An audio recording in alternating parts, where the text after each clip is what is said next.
Hello! In this video I will show you how to install ChatGPT widget on Oppo Find X2. So you have to start by opening your Google Play Store, then click on search bar and type in Wally AI and click search, and then click install.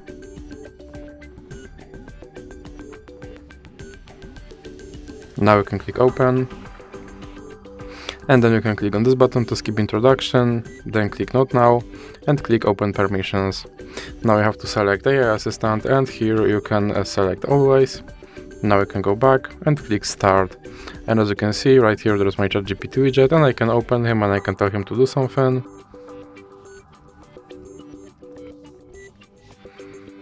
And as you can see he responded, and if you want to remove him from your screen, simply drag him into the X icon in the middle.